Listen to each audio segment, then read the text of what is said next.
Great, thank you. Well, it's great to be here. So I'm just going to unblur. I think that's yeah. Yes, it's a real privilege to be with you tonight. So thank you so much for having me. So I'm Sarah Holmes, and I work at Liverpool Hope University, teaching early childhood. And so I'm just trying to find a better backdrop there. Teaching early childhood in the School of Education. And part of my time, I get to research anything, and I really spend all of that time looking at children's faith, churches, how churches can support families in faith and all those sorts of things. So particularly in the pandemic, I was looking at the church's response really from a children's and family perspective. So that's the main reason of what I'm talking about tonight. So I'm going to share a PowerPoint with you. We can send this around later. I've made that available. So I'm going to just share with you really some of the findings of things that I've been involved with. I've put along the bottom some of the partners that I've been working with. I've done quite a few different projects looking at some of these things. So at the moment, I've done quite a lot with Liverpool Diocese, hence that's there. Did that pre-COVID. I was quite involved in baptism work there. With the wonderful team there, and then more recently we've been looking at the Growing Faith Foundation and how we can support churches to navigate their way through perhaps adjusting and amending what they're doing, and I've been kind of researching the impact of that sort of support and mentoring and training and input and so on. So that's what I've been doing in Liverpool Diocese, but also I did some international work with these organisations here. Scripture in Canada and various other places, and then more recently I've been working with these other organisations on the right hand side here, so Care for the Family and so on. So these findings and so on that I'm sharing tonight are sort of drawn from all of those different projects there. So feel free to type any questions in the chat as we go along. I may not see them immediately, but I'll respond to them later, so I'll make sure of that. So let's look there.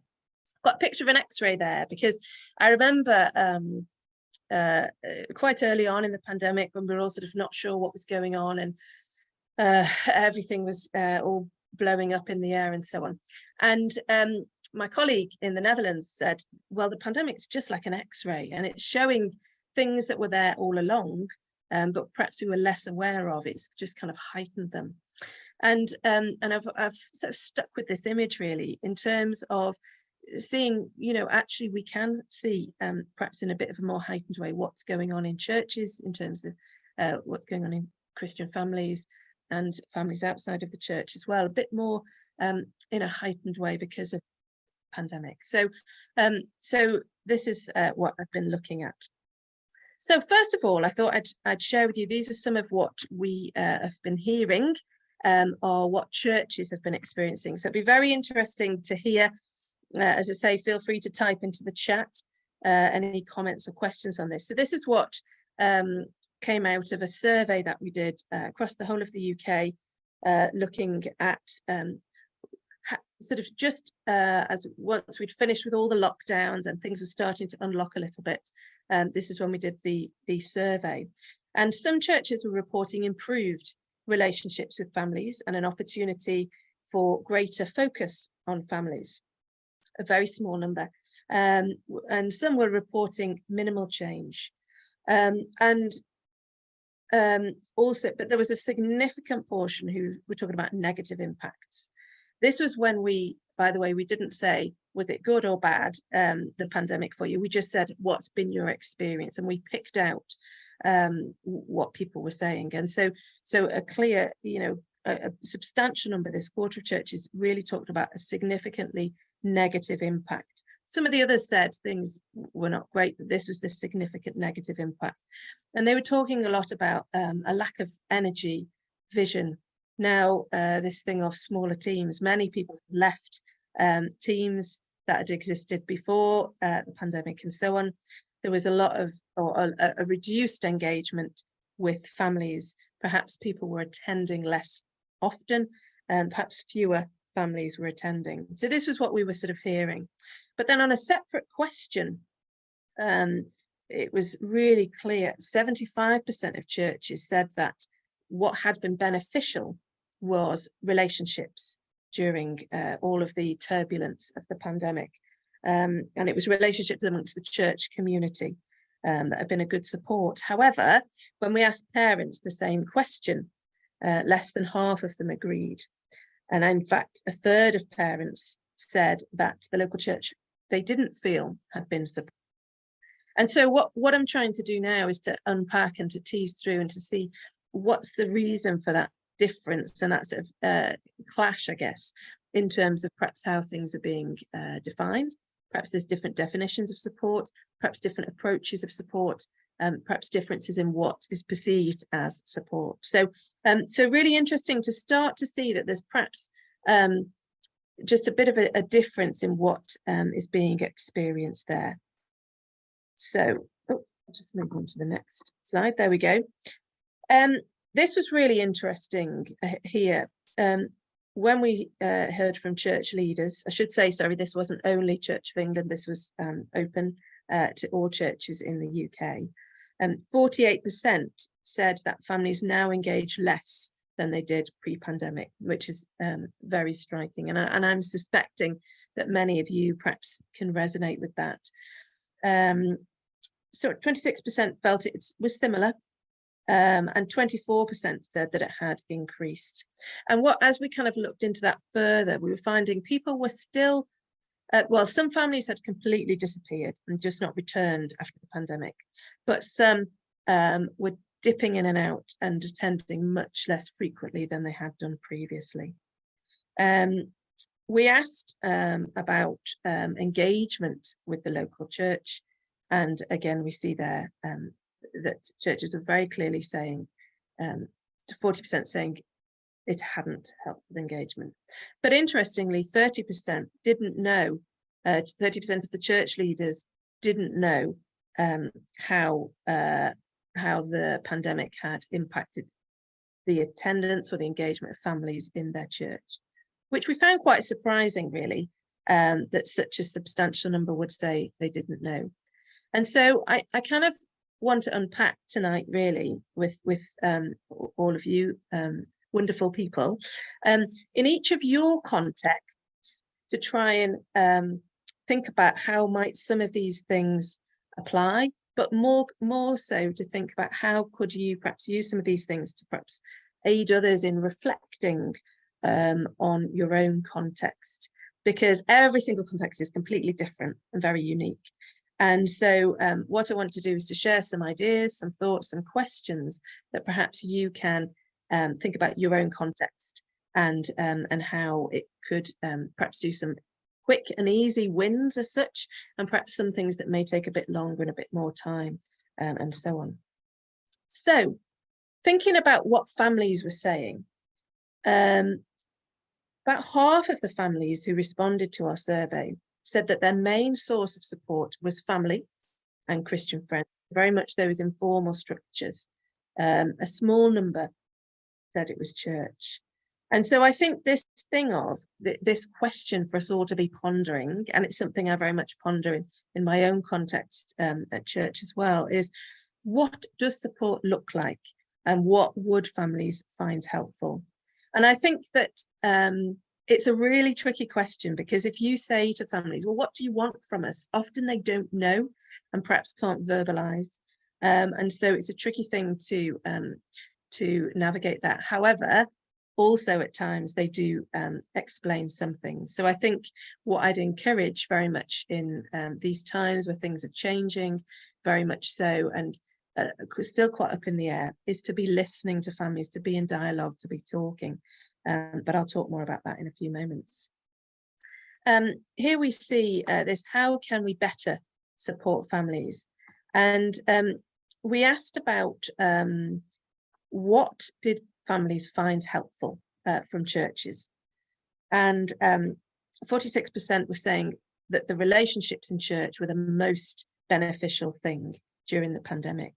But it was very, very striking that only 2% of parents, sorry, I should have said, I think we had 209 parents who responded to this survey. The 2% said you know, the little packs that became quite a thing to do in the pandemic, make these little packs of activity sheets and worksheets and so on, and take them around to people's houses. 2% of people said that they found those to be beneficial. And we were really surprised by this. Now, many people did go on to say, actually, it was the conversations that happened around those packs which were really beneficial, but the actual packs themselves and the resource sheets and things like that were not particularly helpful. And the reason I'm sharing this is because I know the hours and hours and hours that many people spent and do spend making and generating all these different sheets and so on. You know, when I think of how many hours of my life I've spent cutting out leaves, or you know, making the little word searches or things like that. But actually, it seems to be relationships that people are finding much, much more beneficial. And I do think in these times where we're all sort of scratching our heads and wondering what direction to go in, actually, if I think it's quite freeing to know that we don't need to spend hours and hours and hours every week generating all these sheets or these leaflets or these things, because actually, certainly from the people we've spoken to, and we've you know, did other interviews and spoken around and tested this out, and very much people are saying the same thing. It's the conversations, it's the relationships, it's the support, those things that are actually free, free of charge. They are what people are finding most helpful, rather than putting on lots and lots of other events. Come on, come to this event, come to this service, here's another resource, and all that kind of thing. So really spending time fostering those relational connections within the congregation seems to be really what's so beneficial at in this season, for helping families to feel more engaged and more cared for as part of that community of believers. We did interviews as well as part of this with families, and they were self-selecting. So we said, you know, would you like to do an interview and tell us a bit more about your experiences? And it was really quite sad. I think it was a bit skewed because they contacted us because they felt a bit disgruntled perhaps with what had happened. But it was just sad to hear how many were saying, I don't know if I feel cared for by my church. I don't know if they notice that I hardly go now. And that was really quite sad to hear. And again, you know, it made me kind of really think about my own context, you know, just perhaps sending text messages, you know, oh, you know, it's the start of term, we know it's a new school year, we're praying for you this week, or, you know, we know it's your child's birthday, or things like this, or sending out little emails, or picking up the phone, having a quick chat, or popping around. These kind of things really, really are so meaningful and so beneficial and significant for families. So I think that's something for us to kind of chew over and think about there. I've already said this, relationships are helpful. And these are the kind of things that people were reporting when we sort of asked as a sort of open-ended question, what do you find helpful? And people were saying, actually, for the church to pray for my specific needs. There was a lot of this talk coming through in the surveys about, I want to be seen as an individual, not just, oh, there's all the families there, or there's the parents, but actually for people to contact people on an individual basis. And you know, what are your specific needs, you know, and if somebody's ill, you know, to really pray for that and to contact them again afterwards, you know, a week later, 2 weeks later, how's things going, or if there's job difficulties, those kind of things, to really specifically pray for their family's needs, particularly those with children with special needs. Really appreciated prayer in a targeted way like that. But also this sense of facilitating mutual parental support. So people are saying it'd be really nice if they would just help somehow for us to get together and chat with other parents, because after the service it's not easy to chat because we're always dashing around after our kids and that kind of thing. So if there's some kind of way where we could just facilitate us to get together from time to time for a coffee, that would be really helpful. Providing resources to encourage faith conversations at home, and this is a big area which came through. We'll talk a little bit more about that later. But this was something that people were saying during the lockdowns. Quite a few families were realizing that actually they could talk to their children about faith. There wasn't something kind of dark and mysterious and unknown about it, but all it was talking. And in a sense, that happened because there was no one else to talk to their children about faith, so they had to. And so many parents are saying, actually, I can do that, but it would be really helpful if the church would give me some kind of pointers or little resources in terms of ideas of how to talk about faith and so on. And again, we'll talk a little bit more about that later. People were talking about this culture of what's expected.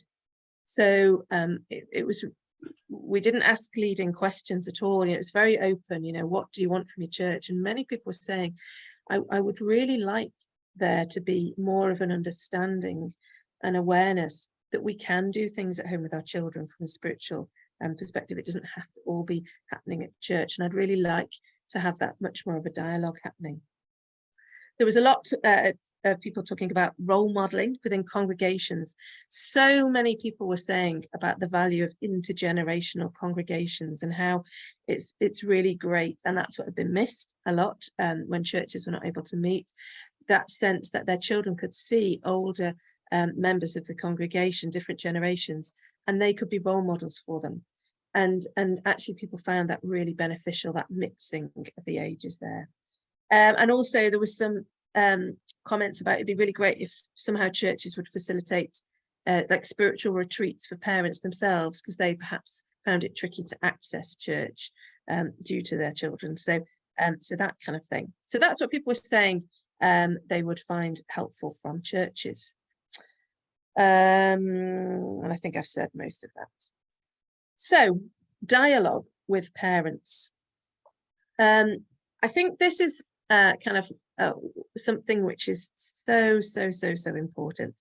I'm someone who loves to chat. I can chat with anybody and so on. But I think what was coming through quite strongly was that parents, yes, they wanted someone to chat to, but they wanted someone to chat to about faith. And people were sometimes saying, oh, sometimes we get support from church in a supportive kind of emotional way, perhaps, or in a practical way, but actually we don't perhaps get that conversation about faith, that spiritual support informally. And so people were saying this sense of dialogue with the church would be really beneficial. Now it's interesting that about half of the church leaders didn't know how the pandemic had impacted. I mentioned this earlier as well, but also a quarter didn't know if the families felt supported. And so I think part of that is if we can try and discuss that and have a dialogue amongst our congregations, do you feel supported? How has the pandemic impacted you? What does it feel like now that schools are back to normal and so on and so on? Seems great. How's that from a faith perspective? How's this going? How's that? But to really have a conversation in an open way with families, people were saying that would be really beneficial. And this was something that people were saying here. Some churches had responded by providing training for parents and had sent many emails or sheets of paper and so on, signposting resources, but people often felt that was a bit overwhelming and would prefer a much more targeted and specific support from the local church. And so this is why I've done quite a bit of work with these organisations, Care for the Family and Parenting for Faith particularly, because they have so many resources there and we don't need to create these things, they're already there. So if we can signpost families to those organisations, or even perhaps if we just spend time looking on the websites of those organisations and finding, oh, there's 2 or 3 really good web pages here, and then having those in our mind, so that if somebody says, oh, I'm finding it really difficult because my child doesn't want to go to church, or because my child's talking about, science and how it connects with faith or something, because so actually there's a really good page on this Parenting for Faith, or whatever, and to have those in our mind so that we can help people by targeting support in that way, though as part of dialogue, I think would be really. So many of these things, these dialogues, these signposting and so on, again, it's low cost or no cost, which is great. So I think, yeah, there we go. I thought we'd spend a bit of time discussing this now. some of these things here. So I guess the big question is, does this kind of resonate with your context? So that first question, do you think the churches you're connected with, what do you think about how families might feel supported spiritually? Are they supported, and how can you see that? How do you know that they are supported spiritually, and what's the result of that? And I think it'll be really interesting in the breakout to talk about this, and to hear ideas from other places. You know, how are people feeling supported? Because then we can, you know, it's good to get ideas and spark thoughts and so on. Also thinking about how can we encourage and inspire the church to focus more intentionally on families and so on there.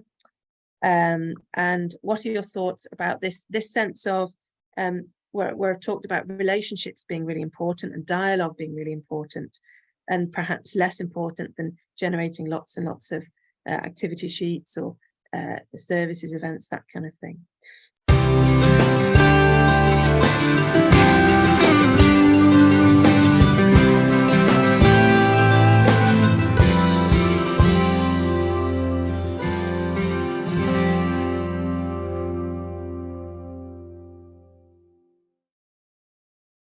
Very good. Super. Well, welcome back, everybody, back into this room. I always find it quite exciting flying through space into the breakout room, but welcome back. So it'd be really interesting, perhaps, if people could perhaps type into the chat any things that came out of those conversations you were having, particularly thinking about how were people being supported spiritually, and how you could see that, and what did seem to be beneficial and helpful and so on. And those sort of good news stories, I guess it'd be really helpful to share those. So feel free to type those into the chat. And also interesting to hear your thoughts about this balance of experience and sort of relational things versus the resources there. In terms of, you know, I mentioned this statistic about, you know, not many families found those bags particularly helpful, and yet it was something we spent so much time on. And I think I think it was probably at a time when people were desperate to do something, and it felt like something tangible that we could do there. So so it's sort of people perhaps got on the bandwagon as such and did that. But actually, you know, just as I was saying, just having those conversations and having that sense of belonging is what people really were saying they appreciated.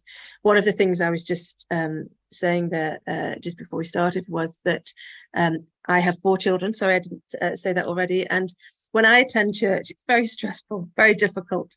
My kids are pretty well behaved. I've got a 3-year-old and then 3 who are a bit older.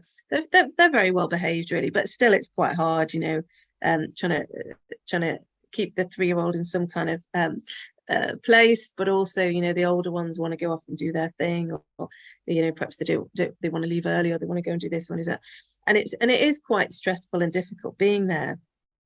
And this is what perhaps some people were saying, is that upon returning to church after the closures, it felt quite difficult because it's so stressful being there, and often people didn't feel the church understood that, or really grasped how difficult it was. In some cases, people were saying, oh, you know, I was told to keep my kids quiet and that kind of thing, and I just can't do that, you know, and this sort of thing. And so this is what I'm talking about in terms of a dialogue, is that genuine discussion with families. How do you find it coming to church? Is it hard? Is there something we can do to make it better? If we keep you, you know, a seat here at the side, does that help you? Or, you know, do you want us to get you a drink of water? Or I don't know, just some things to have a conversation like that about how we can help in a very practical way, as in a spiritual way as well, like I was talking about praying and so on. So some people have typed into the chat, Messy Church within the parish or the deanery has always been really helpful to connect with families. And I think one of the, thank you for everyone who's typed in the chat, by the way, one of the real benefits of Messy Church is that relational side. I think that there is space and time to have those conversations, and it's kind of almost built into the fabric of it, that it is a relational, conversational sort of time. So I think that's one of the really great benefits of it. And there is that sense of belonging, which is what families, we're hearing of really craving and wanting. Oh, it's just slightly gone up. Forget the website's talk to people. Yeah. So talking, and actually we've had a slight telling off today in work. I work in a university, and we've been told, stop using Zoom for all your meetings, walk down the corridor, stop emailing each other, but go and talk. And in a way, we've sort of forgotten that because of all these restrictions that have been going on, but we can now talk. So let's try and reclaim that, particularly within our churches. Alternative forms of worship, more attractive than traditional forms, people are saying there. We also had a great idea mentioned about teachers and others meeting to pray. Yep. And again, there's some really great stories we've heard about that, and actually where the likes of Zoom has been beneficial, because teachers from different schools could perhaps connect together one lunchtime and have a prayer time together, or churches are contacting schools and saying, we're praying for you this week, is there anything you'd like, and keeping doing that repeatedly, and schools are starting to say, actually there is this thing, could you pray for us with this, and it's opening up a dialogue with the school. So absolutely, prayer and schools, really great. Not sure how useful the word support is in this together. It's absolutely really good point. And I'll talk about that soon, about partnership, and absolutely, and really good point there. WhatsApp groups, really good. Sometimes I hate WhatsApp groups because they ping constantly, but often they're so good at helping people feel connected. So that's really good, and those sort of networks, great. During the pandemic, absolutely, great. So it is friendliness and relationships that is seemingly what attracts people, and people want to feel that sense of belonging, that sense of togetherness. There, exacerbated. Okay, generational challenges, huge efforts to keep in touch. It's interesting, this returning to what we kind of knew before, and I think that's a comfort thing. I was in a meeting today, we're talking about this thing that people said, oh, let's change everything, we've got the opportunity, but then a lot of people are returning back to what we had previously, as a kind of perhaps something we know about. Great, so lots of ideas there.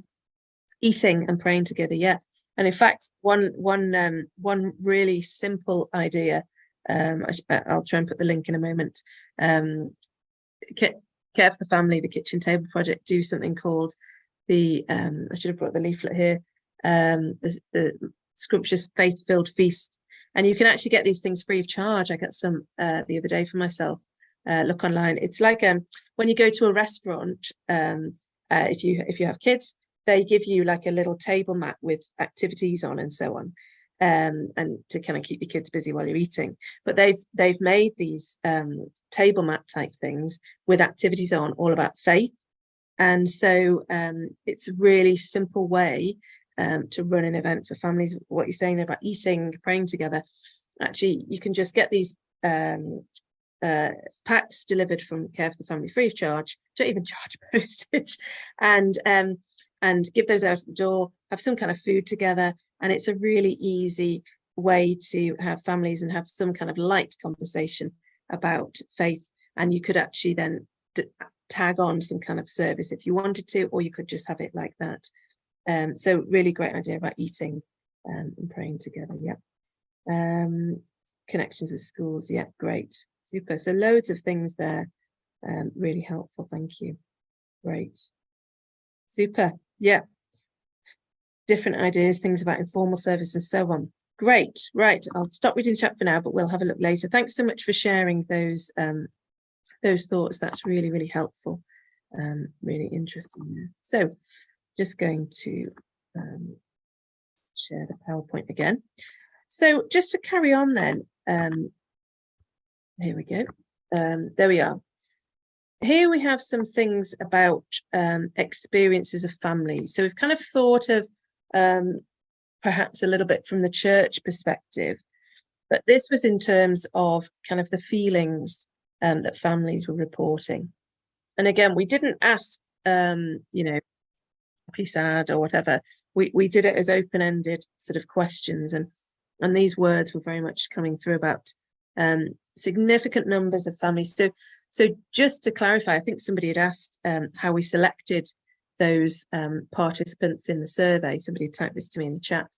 It was an open invitation. We sent the survey invitation out through all sorts of networks, various different church networks, you know, all sorts of things, through organizations, all sorts of Facebook groups, which Christian families are on, and those sorts of things.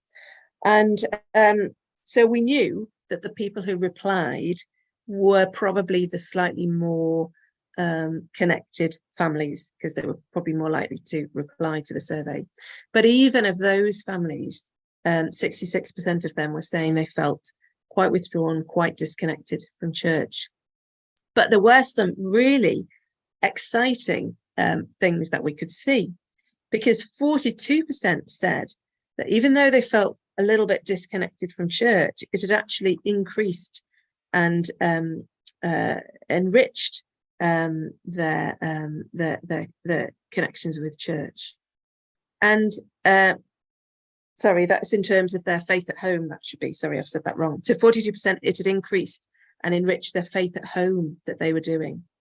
10% said increased discipleship in the home. So they're very similar. 32% said their spiritual activity at home had decreased.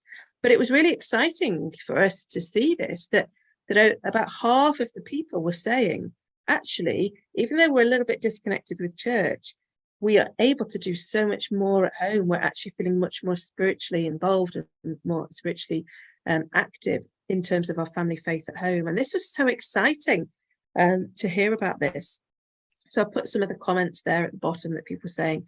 We're having now more intentional children's worship at home. Faith's now part of our everyday life. We talk about it. This is what people are saying. We're having some spiritual conversations in our home now. And so this was really exciting. And I think this is another area that, again, not with particularly taking a big amount of time or money, we can perhaps invest into in our churches. So this was really interesting. 96% of these parents said that they regularly discuss faith together in their home, and they encourage their child's faith journey, which is so exciting. As I say, this was perhaps a slightly more engaged sample of people, but really exciting to see such high statistics there. And so many of them wanting to instill Christian habits, beliefs, and practices in their child. And so I think this is perhaps for us, very much as part of my kind of ministry life. I've always looked, where is God working? Where is there God's activity happening? And if we see, actually, for many families, they're having all these really great conversations at home and discussing these things. They're wanting to instill habits in their children.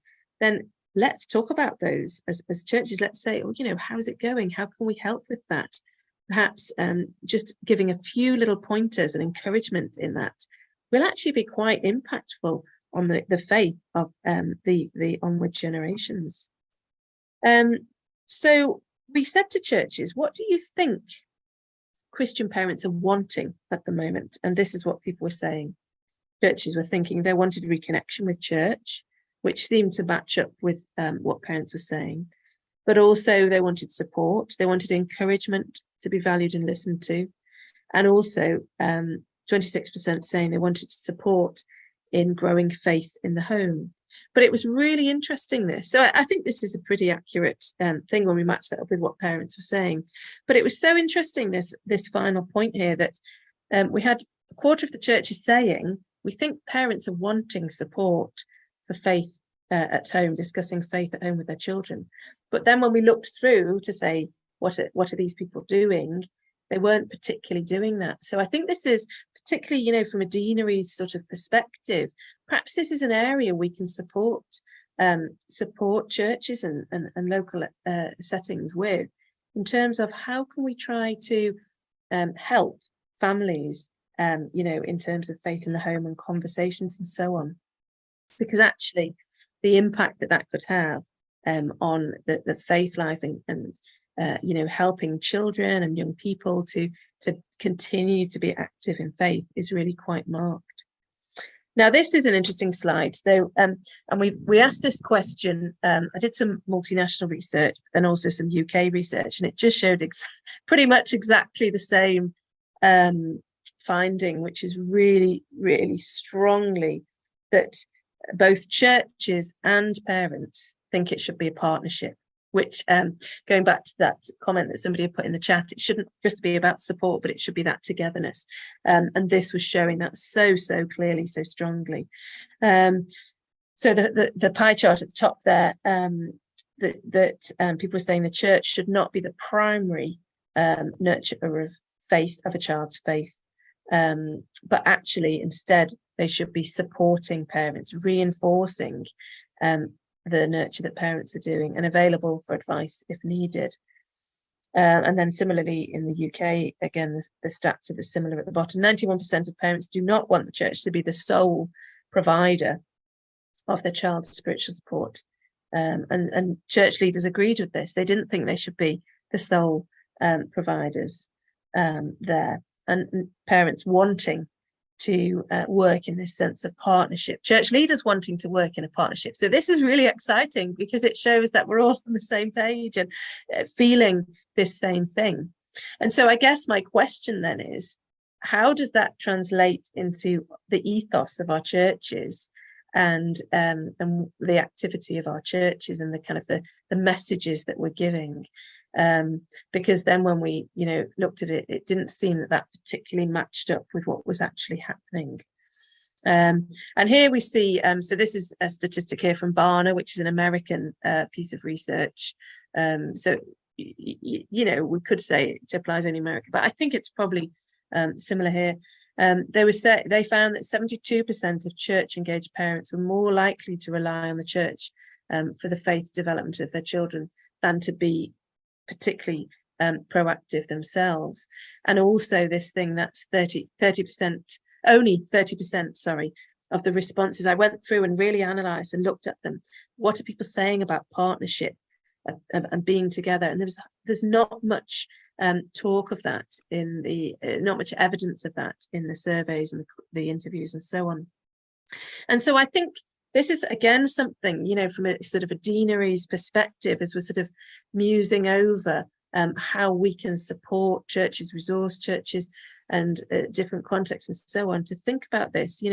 We all seem to agree it should be a partnership, but parents don't seem to always be taking that on. They're perhaps seeming a bit ill-equipped, lacking confidence and so on. So wanted to kind of, just muse over really how we could help with that. And again, these organizations, I don't think we need to be reinventing the wheel. These organizations that I've been working with got so many ideas, so I'll make sure we distribute that later. But I think it's probably time now for a bit of a comfort break. So I thought perhaps it'd be good to ponder some of these questions. I think we take about 5 or 10 minutes, Tim. I can't remember what. Yeah, we can do 5 minutes. Yeah. Okay, yeah, that's 5 minutes. Yeah. So feel free to pop off and fill your coffee cup, whatever. But perhaps muse these questions over whilst you're doing so. How can we think about this culture of our churches and try and change that to be more partnership with parents? And how can deaneries signpost this sort of support in a sort of tailored sort of way? So I'll leave you with those questions to ponder. Feel free to type in the chat if you already can think of something you want to, and we'll join back together in about 5 minutes. Thank you. It's 20 past now, so we'll come back together at 25 past 8.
Okay, I make it 8:25. Sarah, if you'd like to pick up where we left off.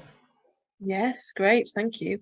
I never quite know if clocks match up and all that kind of thing, so thanks for keeping an eye. That's good.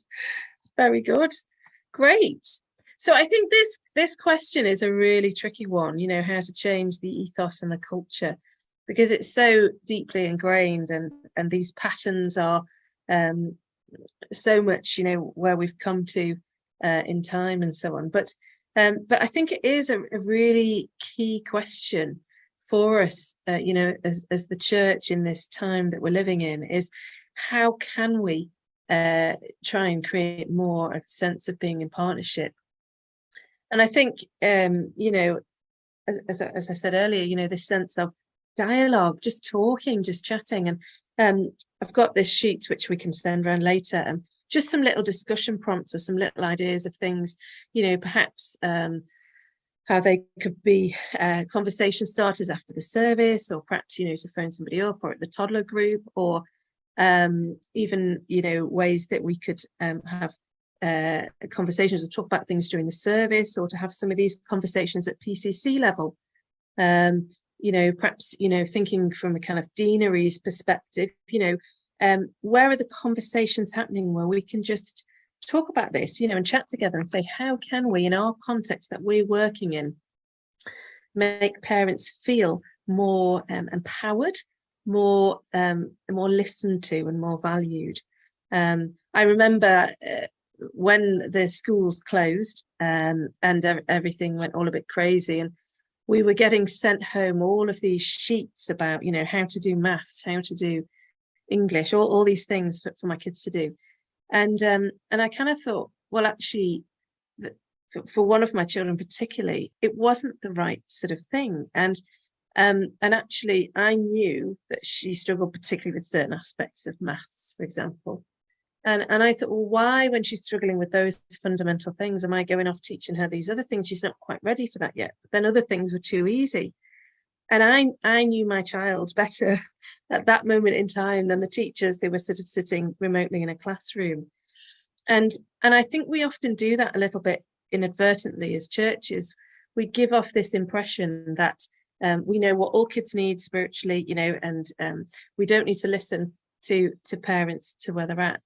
But I think actually to have those conversations and to say, you know, oh, you know, I've been really thinking recently, you know, how do, you know, kids who are, you know, 6 get on with praying? You know, how do you find it in your house? Do your kids like praying, or what helps them to pray? And to do it from that perspective of the fact that we want to learn from those parents, we want to hear genuinely what ideas they want to share, but also, you know, what are some of the challenges? So, you know, I see somebody put there in the chat something about sport, you know, and that tension of, you know, if children wanting to do particular sports on a Sunday. And so if we're genuinely listening to that, and we're hearing that coming over many, many times, what can we do about that then? You know, could we perhaps, you know, do things at a different time, provide opportunities a different way? Could we encourage parents how they can talk in the home about faith, even if they can't come along to services that we're doing? And so it's that sense of really listening and really talking, I think, will start to slowly change the culture and so on. Let's just see, has anybody put anything in the chat? Yeah, so more there about kids choosing, not worrying about the answers. Yeah, that's super, great, thanks. Really interesting. So I'm just going to move on now to like a final segment to talk a bit about vision. And this is one of the things I think that got picked up in the Church Times. I think this was one of the things that came out of our research about vision. And my clicker's gone, there we go. And in terms of strategy and vision and what a church is doing in this sort of season, and what can we do, what do we hope to do, and so on. I already said at the beginning, there's the sense of feeling a little bit jaded. We're all exhausted. It's all really difficult. The numbers are low. The numbers of teams are low. All that kind of thing. But really, really interesting when we said to churches, what's your sort of strategy? What's your sort of vision? What's your thoughts about next steps that you want to be doing? And it was so striking that 99% of those who'd responded said they didn't have anything written down, or didn't have any kind of formal strategy or plan. Again, I would say probably the people who tend to do surveys are probably a bit more engaged and a bit more thinking about these things. The fact that even of those, this statistic so high was really, really striking. So people sometimes said things like, well, we have a vision for the church, and that includes children or something. So perhaps there was that, but this was, did people have something deliberately, not necessarily separate, but did they have a plan for what they wanted to do in that sense? And so some of the challenges there as part of that, the responses to the question often were a little bit confused, didn't quite know what we meant by that, in terms of some people were just saying, well, we run a Sunday school, or, what's your vision? Well, we do messy church. And so there's a sense of, if we do an activity, that's it, done. We don't perhaps need to think about what we're aiming to do, or what's our plan, what's our next steps, sort of thing, which was kind of really interesting reading that into the thing. And this sense, very much number 3 there, strategies are often determined not by the children's or family ministry leaders, but by the senior levels of church leadership. So we were hearing this coming through in the research that, well, the church leadership haven't put anything in there about children, so it's not there, we didn't have an input or something like that. And again, I think from a deanery sort of perspective, this is something that, if we can start to have these conversations and say, oh, how could we help you to think about, it doesn't need to be a very advanced, particularly detailed sort of strategy, but what are you aiming for, and what are the sort of next step, one step, and perhaps the next step after that? What's the kind of sequence to get there, the progression that you're sort of thinking of?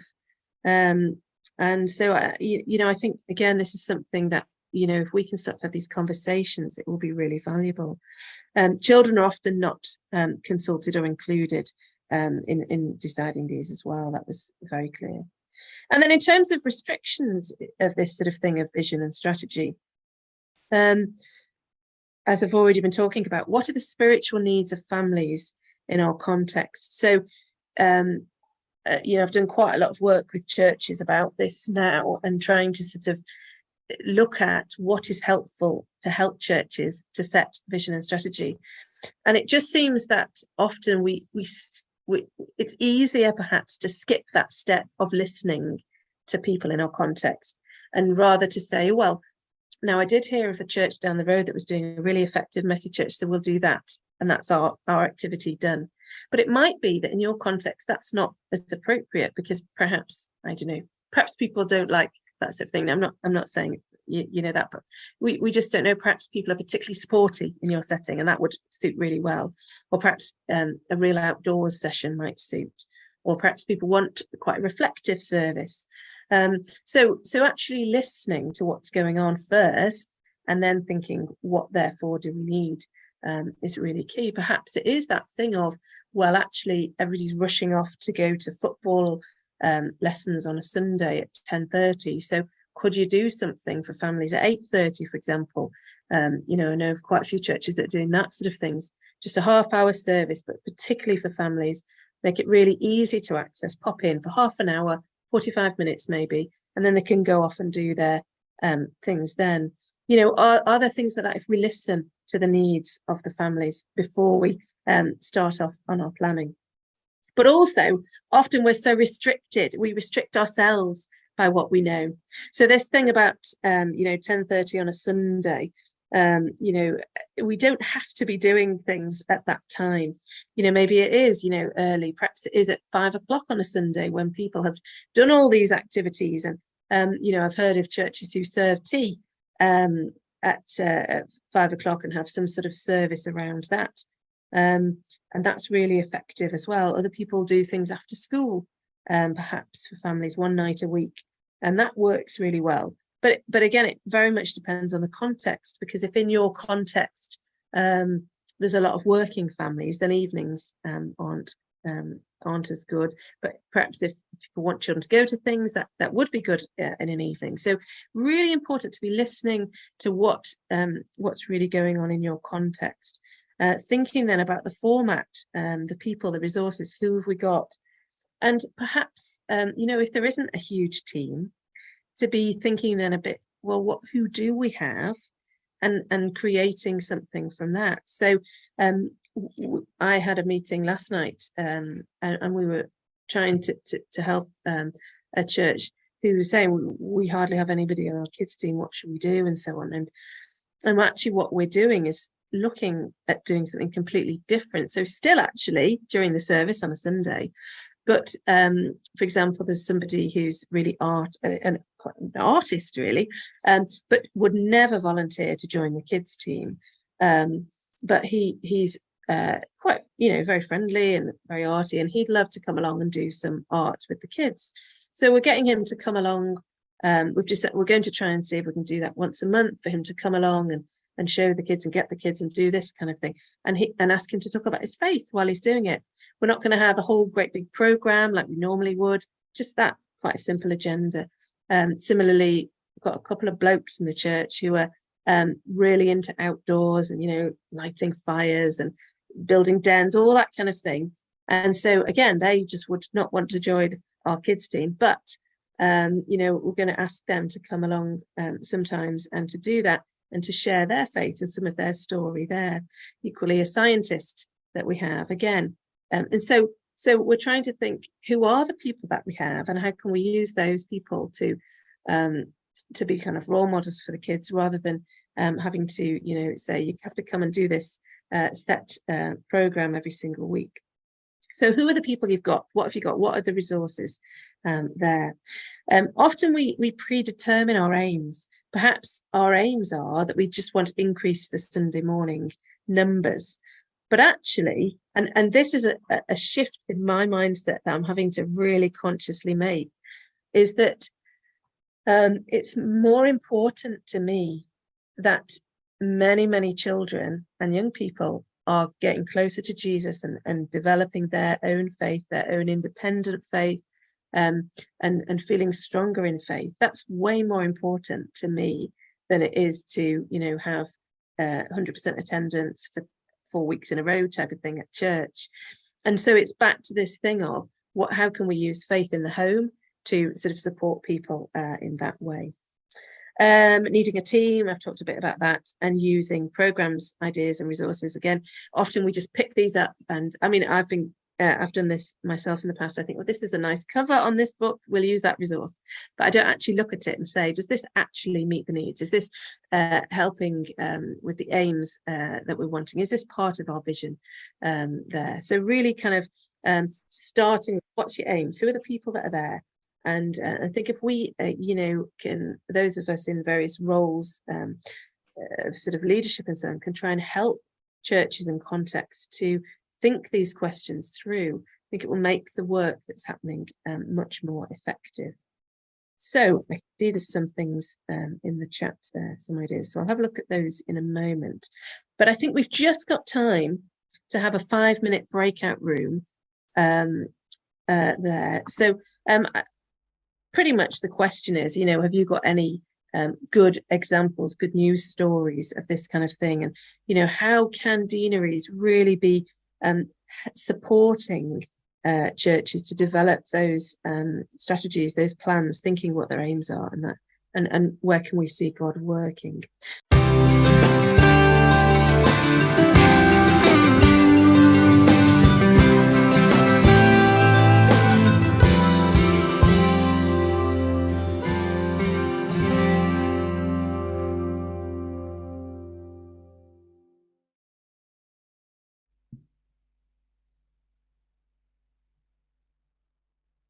Right, I think everybody's back now from the breakout rooms.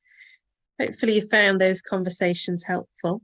It's all very well me going on about these things, but it's so beneficial, hearing others talk and bouncing ideas off one another and hearing different things that are working well. Also hearing each other's challenges, that can be helpful as well. So, so it'd be really, really great to have some kind of feedback from that.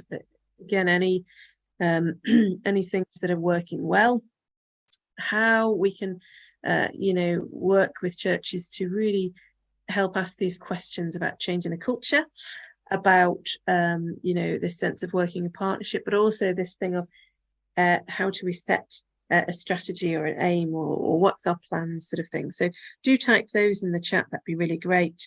Just while you're doing that, I'm just looking up the previous things people have said. In terms of safeguarding, Mary said that there, and absolutely, this is so key.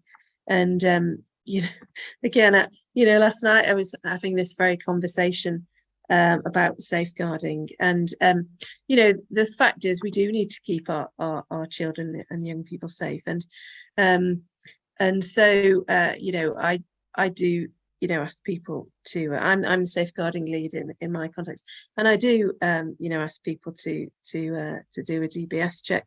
Often I find actually a lot of people now have a DBS check for different contexts, and perhaps hopefully have the update service, and then it's actually quite easy to do that. People who are new to our church, we have a policy, we would take references as well from a previous context.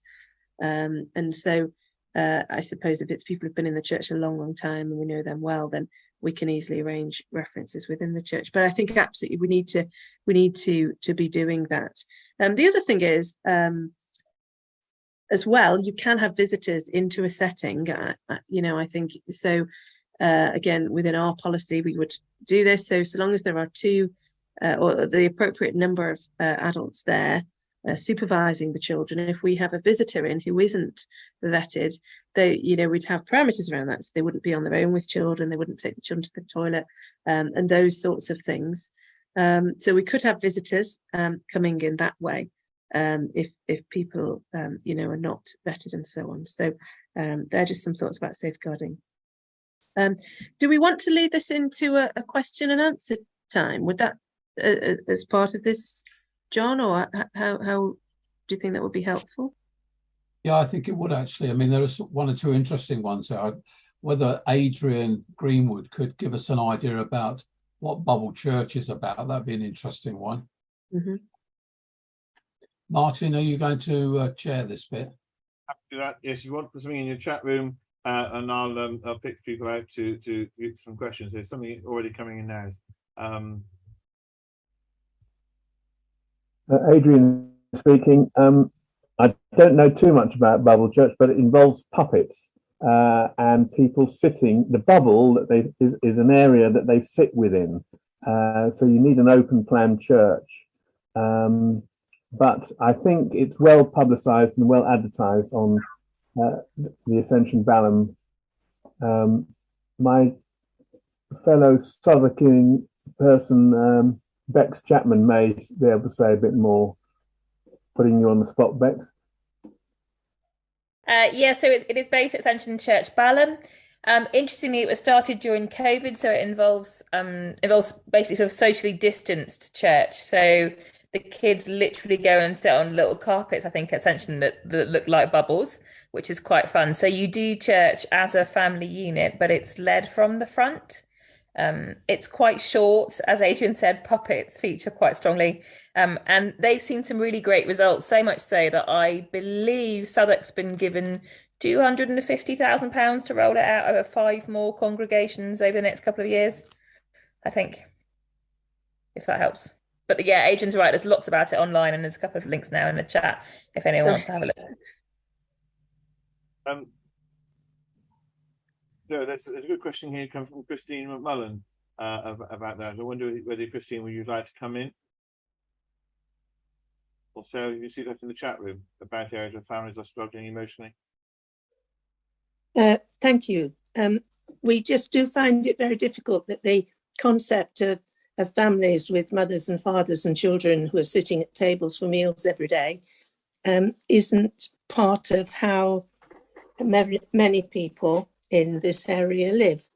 And the church has not really kept up, and we've now got to find new ways of moving in, and really sharing ourselves and our faith with them. But I would welcome any ideas. Yeah, I think that's a really, really absolutely valid point. And I think that you're right, Christine, we do perhaps have a perception of who we are, catering for.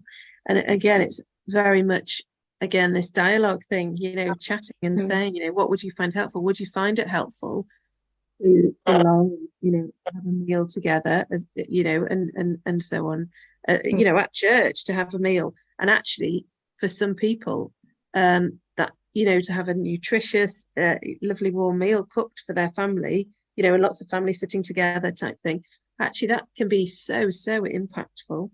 But I think as well, thinking, what would faith at home look like for those people, and again, we can't say, well, everybody's going to be sitting around the table eating dinner or whatever. For many families, that's just not a reality, for so many reasons. So what could that look like? And I think it's chatting that together, and saying, well, do you ever have times where, perhaps you're walking to school or something, and you could just have a chat along the way about God, or, pray together on the way. I do that with my kids while we're traveling to school. And what are some of the real questions that your kids are asking or saying about God, and hearing that, and then using that to inform what we do. And I think we'll be surprised perhaps by some of the simple things that will make a big difference, but by doing them, the impact is quite big. And even simple things like praying for people, and going back, and saying, in 3 weeks' time, how is that going? How is financially? How are things? And going back 2 months' time, and showing the consistency that as a people of Christ, that we care and we're there, we are praying consistently. Things like that, I think, really have so much more power than we perhaps realise. Yeah. Thank you. Do put questions in the chat room if you'd like to, because while we've got this question and answer session, Sarah will be happy to answer some more questions. The comment there comes from Carol Bates about the open the book being a good way forward, a bit of relationship. Does anybody want to say anything about that, Sarah? Open the book. Yeah, I'm not particularly knowledgeable about that, to be honest. But I think in terms of schools and connections with schools, particularly faith schools, it's absolutely something that we should be developing as churches, I think. And I think things have changed. So perhaps there was a time when schools really wanted input in terms of assemblies or RE lessons and so on. Perhaps that's less so now. But what I'm really hearing is this sense of chaplaincy, or schools coming alongside churches coming alongside schools in a relational way, providing that sort of support. And that can then flow out into things like Open the Book. And it's those, again, it's relationships, speaking to your school, what do they want, what is helpful. Again, so impactful. And again, in terms of the Growing Faith Foundation, this sense of connecting between the three, school, church and home, is so impactful in terms of faith, nurturing faith for children. Yeah, that's very helpful, thank you. I think there aren't any other questions coming forward. Oh, so maybe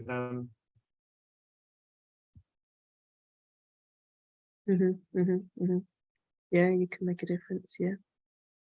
And I think this is the thing, isn't it? Sometimes we're tempted to think, oh, because we don't have a team, we can't do anything, or, we only have 2 children, we can't do anything. But actually, it's just thinking, well, what could we have with what what have we got and what can we do? There's little steps moving forward.